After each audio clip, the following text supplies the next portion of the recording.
An autumn night's walk in Jamestown. The faint smell of burning leaves stung my nose as I left the thrift store at the Methodist church the other night. A full moon was rising off to the east. The air was full of cricket song and golden lights were streaming from the church windows. A faint light still lingered on the western horizon. The night was too beautiful to pass by, so I put the purchases in my car, locked the doors, and started on an autumn night's walk through Jamestown.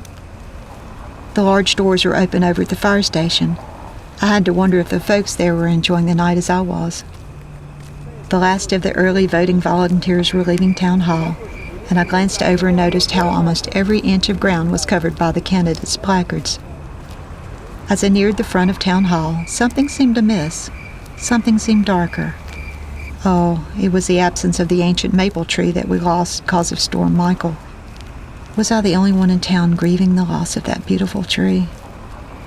Crickets seemed to be everywhere. I continued to walk, and as one cricket sound faded, a new one would join in the chorus, like a last hurrah before the coming cold would silence them.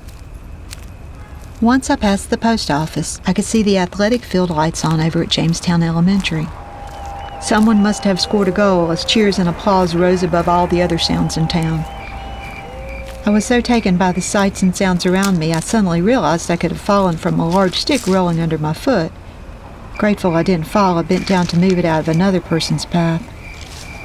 A class was going on at Wine and Design, and I looked in to see what the painting of the night was.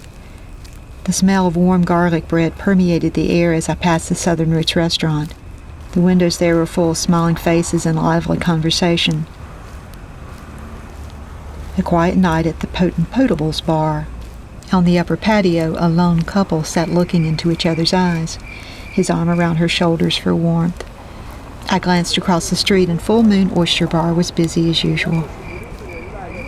I passed Mike's service station and noticed the hum and clacking sound of the machinery at the box factory.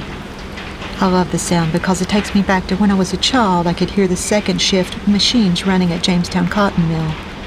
The same sound lulled me to sleep many nights. As always, the traffic on Main Street was nonstop, and I had to wonder what effect the new bypass would have. For the first time today, out of the corner of my eye, I had noticed the gap in the woods the road construction had caused on Dillon Road. It was too painful for me to turn and take a longer look. The parking lot at the grocery store was fuller. So many new residents in town. And just as I had started wondering why I hadn't heard a train yet, one started approaching. The engineer was riding the horn.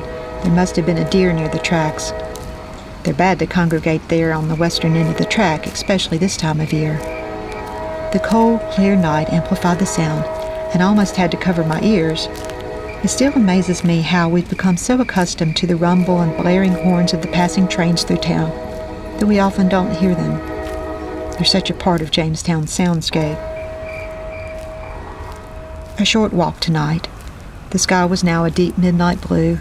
The stars looked bigger and more defined. I turned to go back up the hill. I took deep breaths. The cool air was so refreshing after a long, humid summer. As I returned to the church, I noticed the moon had risen and now appeared to be above the steeple. The thought came to me that this is the same moon that has risen over our town as long as it has existed and will continue to do so after we're gone. As I stood there looking up, I was glad I had taken this time to enjoy this beautiful night in Jamestown.